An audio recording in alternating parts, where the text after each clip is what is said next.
بسم اللہ الرحمن الرحیم۔ شروع اللہ کے نام سے جو بڑا مہربان نہایت رحم والا ہے۔ بسم اللہ الرحمن الرحیم۔ السلام علیکم ورحمۃ اللہ وبرکاتہ۔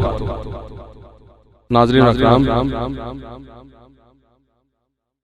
اسلامک دعویٰ اینڈ گائیڈنس سینٹر قبا القصیم کی مایا ناز پیشکش اسلام اور قبروں کی پوجا۔ اعوذ باللہ من الشیطان الرجیم۔ پناہ مانگتا ہوں میں اللہ کی شیطان مردود سے۔ ومن آیاته الليل والنهار والشمس والقمر لا تسجدوا للشمس ولا للقمر واسجدوا لله الذي خلقهن إن كنتم إياه تعبدون۔ اور رات اور دن اور سورج اور چاند اس کی نشانیوں میں سے، تم لوگ نہ تو سورج کو سجدہ کرو اور نہ چاند کو، بلکہ خدا ہی کو سجدہ کرو جس نے ان چیزوں کو پیدا کیا ہے، اگر تم کو اس کی عبادت منظور ہے۔ یولج اللیل فی النہار ویولج النہار فی اللیل وسخر الشمس والقمر كل یجری لأجل مسمى ذلكم الله ربكم له الملك والذين تدعون من دونه ما يملكون من قطمير۔ وہی رات کو دن میں داخل کرتا اور وہی دن کو رات میں داخل کرتا ہے، اور اسی نے سورج اور چاند کو کام میں لگا دیا ہے، ہر ایک وقت مقرر پر چل رہا ہے۔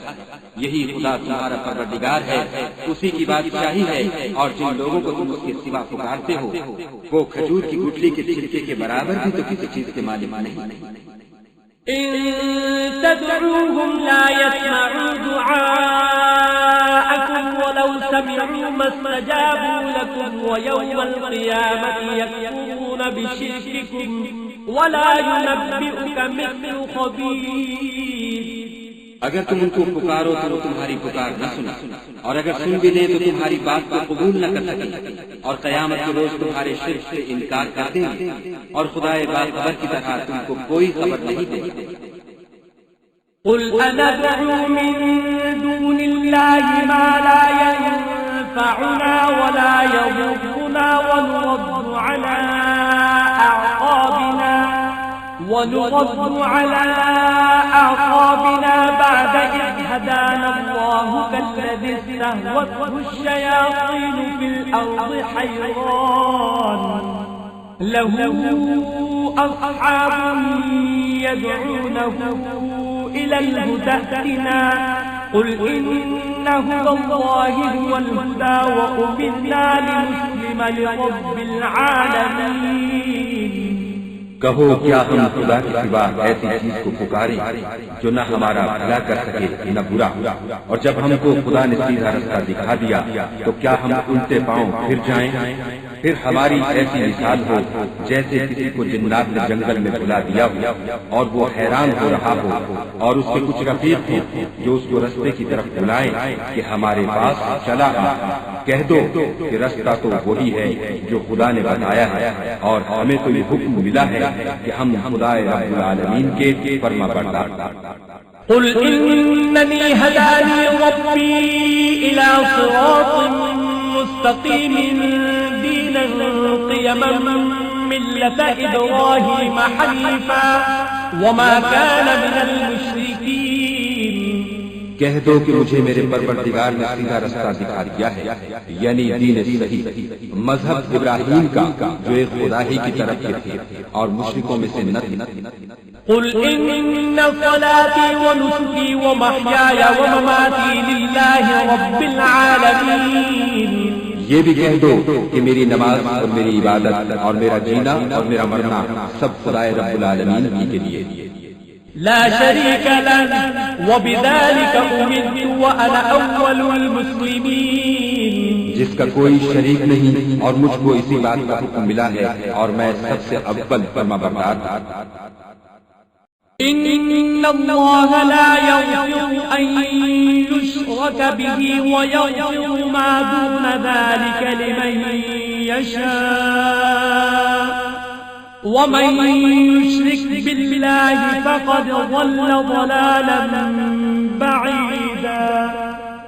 خدا اس گناہ کو نہیں بخشے گا کہ کسی کو اس کا شریک بنایا جائے، اور اس کے سوا اور گناہ جس کو چاہے گا بخش دے گا، اور جس نے خدا کے ساتھ شریک بنایا وہ رستے سے دور جا پڑا۔ قل أرأيتم ما تدعون من دون الله أروني ماذا خلقوا من الأرض أم لهم شرك في السماوات ائتوني بكتاب قبل هذا أو أثارة من علم إن كنتم صادقين۔ کہو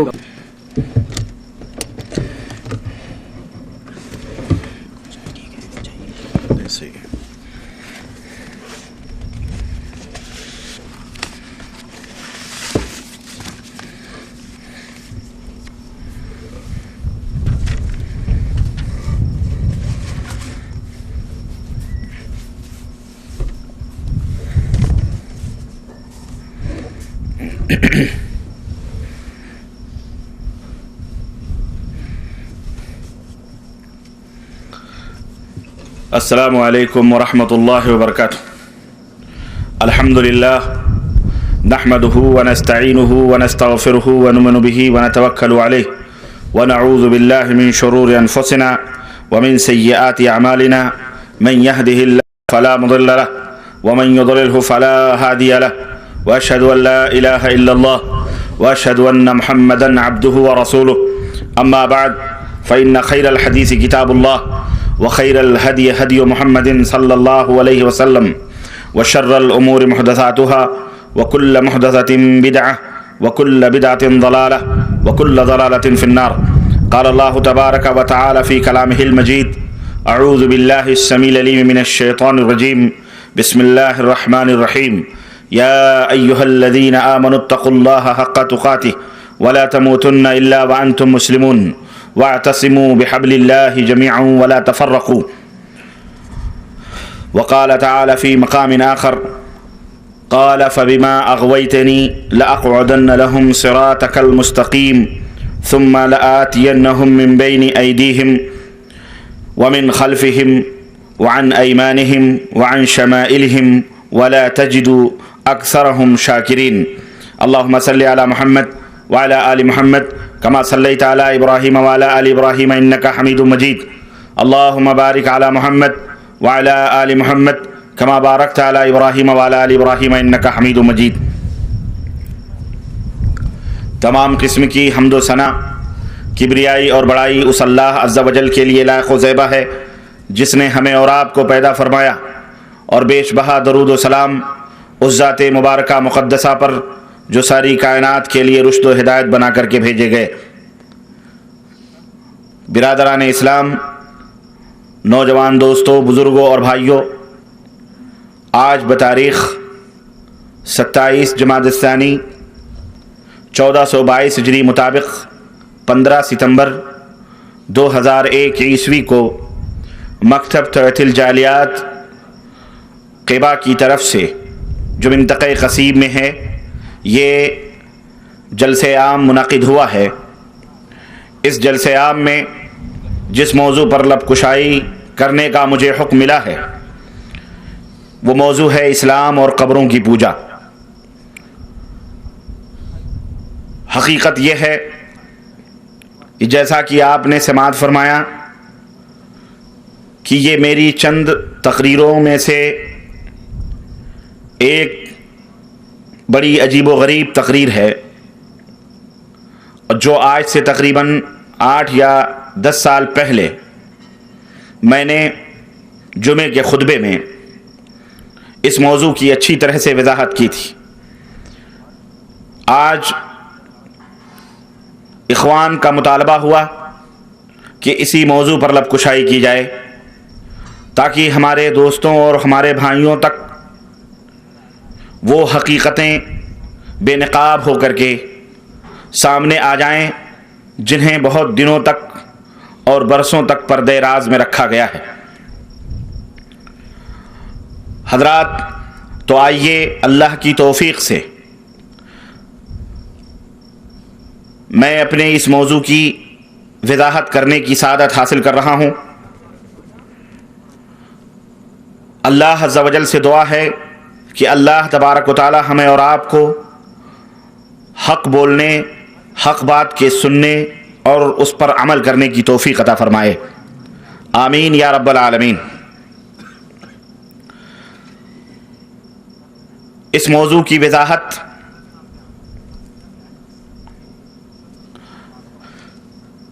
کچھ یوں ہے کہ آج بہت سارے مسلمانوں کے بیچ ہمارے ہندوستان، پاکستان، بنگلہ دیش یا افغانستان کے اندر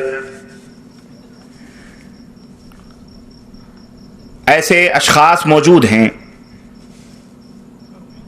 جن کی پہچان اور جن کی شناخت بڑی آسانی کے ساتھ ہر ایک انسان کر سکتا ہے۔ سروں کے اوپر لمبی چوڑی دستار اور ہاتھوں میں لمبی چوڑی تسبیحیں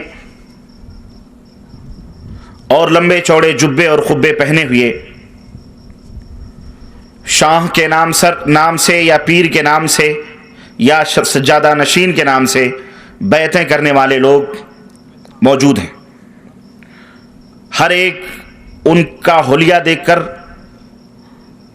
ان کی شکل و صورت دیکھ کر آسانی کے ساتھ پہچان لیتا ہے یا پہچان سکتا ہے کہ یہ کسی دربار کے مجاور ہوں گے یا کسی خانقاہ کے پیر ہوں گے۔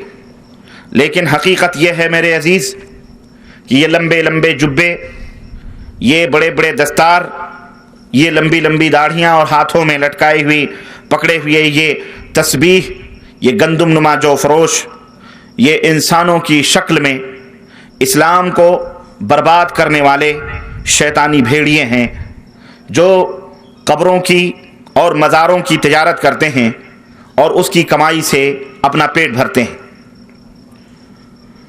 اس بات کی بے حد ضرورت ہے کہ آج دنیا میں ان کی نقاب کشائی کی جائے تاکہ ہمارے جیسے بھولے بھالے مسلمان جو اپنے نبی حضرت محمد الرسول اللہ صلی اللہ علیہ وسلم سے بے حد عقیدت اور محبت کرتے ہیں، ان کی ریشہ دوانیوں اور فریب کاریوں سے آگاہ ہو جائیں اور اسلام کی حقیقی اور اصلی شکل و صورت ان کے سامنے آ جائے اور وہ صحیح راستوں پر آ جائیں۔ یہ اس وقت کا نہایت ہی حساس نقطہ ہے، اس دور کا نہایت ہی سلگتا ہوا موضوع ہے، اور اللہ کی توفیق سے اس موضوع پر جو 8-10 سال پہلے میری تقریر ہوئی ہے، جو کیسٹیں دنیا کے اندر پھیلی ہیں، بے شمار اور ہزاروں لاکھوں کی تعداد میں ہمارے دوستوں نے، اسلام کے جیالوں نے، اسلام کی غیرت رکھنے والوں نے جب ان باتوں کو سنا ہے تو اللہ کے فضل و کرم سے ان کے سینے جگمگا گئے، قرآن و سنت کی روشنیوں سے ان کے کلیجے ٹھنڈے ہو گئے اور انہوں نے اس سے توبہ کی اور اللہ کے فضل سے وہ توحید و سنت کی راہوں پر گامزن ہو چکے ہیں۔ میرے عزیز، اس موضوع کے بیان کرنے کا جو مقصد ہے اس کے سوا کچھ بھی نہیں کہ اس امت محمدیہ صلی اللہ علیہ وسلم کو اس کی صحیح منزل دکھلا دی جائے اور اللہ اور اس کے رسول صلی اللہ علیہ وسلم کی فرمان کی روشنی میں ان مزاروں کے عرس اور میلے، ناچ اور گانے، نظر و نیاز، قوالیوں اور بھگڑوں کی حقیقت کو لوگوں کے سامنے کھول کر کے بیان کیا جائے۔ کسی کی دل آزاری مقصود نہیں ہے اور نہ ہی کسی کے اوپر طنز کرنا مقصود ہے، چونکہ یہ بندے ناچیز بھی آج سے کچھ دنوں پہلے تقریباً 82 کے اندر 1982 کے اندر 1982 سے پہلے یہ ناچیز بھی انہی قبروں کا رسیا رہا ہے اور اسی میدان کا کھلاڑی ہے اور انہی دھوم دھڑکوں میلوں اور ٹھیلوں کا بہرحال وہ رسیا تھا اور پیر کا خاص معتقد تھا، بلکہ ان کا خاص خادم بھی تھا، میں اندر اور باہر کا جانکار تھا۔ اس لیے یہ اللہ کا شکر ہے کہ مجھے ان حضرات سے زیادہ جانکاری حاصل ہے جو صرف مرید ہوتے ہیں، جو صرف ان کے جوتے اٹھاتے ہیں، جو صرف پیر و مرشد کے ظاہری اعمال کو دیکھ کر ان کے ہاتھ اور پاؤں کو چومتے اور چاٹتے ہیں۔ اور آپ کو پتہ ہے یہ مسئلہ اچھی طرح سے مشہور ہے کہ گھر کا بھیدی لنگا ڈھائے۔ میں چونکہ اس ماحول کا پروردہ، اس ماحول میں نے آنکھیں کھولی اور میں اندر اور باہر کا جانکار میرے عزیز، لیکن جب اللہ عز و جل نے مجھ ناچیز کو ہدایت عطا فرمائی اور اس ضلالت و گمراہی سے میں نے توبہ کیا تو دل میں ایک ٹیس اٹھتی ہے، دل میں ایک درد اٹھتا ہے کہ اپنے مسلمان بھائیوں کو بھی ان حقیقتوں سے آگاہ کر دوں جو خود میں نے اپنی آنکھوں سے دیکھی ہیں، جو خود میں نے کیے ہیں، تاکہ ہو سکتا ہے کہ اللہ تبارک و تعالی ہمارے بہت سارے ایسے مسلمان بھائی جو اس دلدل میں پھنسے ہوئے ہیں، اللہ انہیں بھی ہدایت عطا فرمائے اور وہ بھی سیدھی راہ پر آ جائیں۔ میرا کام صرف اسلام کی باتوں کو، قرآن اور سنت کی باتوں کو لوگوں تک بتلانا ہے، ان تک پہنچانا ہے، لیکن ہدایت دینا یہ ہمارا کام نہیں ہے، یہ عرش والے کا کام ہے۔ انک لا تہدی من احببت ولکن اللہ یہدی من یشاء، اللہ جس کو چاہتا ہدایت عطا فرماتا ہے اور اللہ جسے ہدایت نہ دینا چاہے وہ ہدایت پا سکتا نہیں پا سکتا ہے۔ دوستو، میرے اس موضوع کے صحیح رخ کو جاننے کے لیے آئیے سب سے پہلے میں چند بنیادی باتیں آپ حضرات کی خدمت میں رکھتا چلوں تاکہ اصل موضوع کو آپ اور ہم اچھی طرح سے سمجھ سکیں اور وقت ضائع نہ ہو، کیونکہ بغیر ان پوائنٹس کو، بغیر ان نکات کو سمجھے ہوئے ہم اصل بات کو نہیں سمجھ سکتے ہیں۔ یہ وہ پوائنٹس ہیں، یہ وہ مرکزی نقطے ہیں جنہیں سمجھ لینے کے بعد بہت سارے شکوک اور شبہات خود بخود ختم ہو جائیں گے اور مجھے بھی اختصار کے ساتھ بات کرنے میں اور سمجھانے میں آسانی ہوگی۔ ممکن ہے کہ بات ذرا لمبی ہو، لیکن میں آپ حضرات سے ایک درخواست کروں گا کہ اگر گفتگو تھوڑی لمبی ہو جائے تو اللہ کے لیے قطعاً اکتاہٹ کا شکار نہ ہونا، کیونکہ انشاءاللہ تبارک تعالیٰ یہ وہ باتیں ہیں جو اس سے پہلے شاید کیسٹوں کے ذریعے سے آپ نے سنی ہو، لیکن اس سے پہلے اگر آپ نے وہ کیسٹیں نہیں سنی ہیں تو یقیناً آپ نے کہیں نہیں سنی ہوں گی، نہ ہی آپ کو اس بارے میں کوئی جانکاری ہوگی۔ تو اس لیے میں تھوڑی دیر کے لیے، تھوڑے وقفے کے لیے میں آپ حضرات کے دل و دماغ کو اپنی طرف متوجہ رکھنے کے لیے میں آپ سے ایک بھیک مانگوں گا کہ وہ یہ ہے کہ آپ اپنے ذہن و دماغ کو ہمارے حوالے کریں اور ہماری باتوں کو بغور سنیں۔ جب تک باتوں کو اچھی طرح سے آپ سنیں گے نہیں، یہ باتیں آپ کی سمجھ میں آنے والی نہیں ہیں۔ اور بات بڑی ہی سیدھی سادی ہے، بات یا تو رب کے قرآن کی ہے یا محمد الرسول اللہ صلی اللہ علیہ وسلم کے فرمان کی ہے، بغیر کسی لاگ لپیٹ کے انشاءاللہ تبارک و تعالی یہ باتیں آپ کی سمجھ میں آئیں گی۔ میری گفتگو کے جو اہم پوائنٹس ہوں گے ان کو میں آپ حضرات کی خدمت میں رکھنا چاہ رہا ہوں۔ سب سے پہلے انشاءاللہ تبارک و تعالی شرک کی تعریف کی جائے گی۔ شرک کی تعریف یعنی شرک کس کو کہتے ہیں، شرک کی قباحت کیا ہے، شرک کا معنی اور مفہوم کیا ہے، عبادت کس کو کہتے ہیں، عبادت کا مفہوم کیا ہے، کیا چیزیں عبادت کہلائی جاتی ہیں۔ اسی طرح سے نمبر 2، مشرکین مکہ اور نبی کریم صلی اللہ علیہ وسلم کے زمانے کے جو لوگ تھے ان کا شرک اور ان کا شرک کیا تھا۔ اللہ رب العزت کے بارے میں ان مشرکین مکہ کا ایمان اور عقیدہ کیا تھا، وہ کفار جن میں نبی کریم صلی اللہ علیہ وسلم نبی اور رسول بنا کر کے بھیجے گئے، ان کا عقیدہ کیا تھا۔ قرآن کریم کی آیات کی روشنی میں انشاءاللہ تبارک تعالیٰ میں ان کے عقیدوں کو آپ کی خدمت میں رکھوں گا۔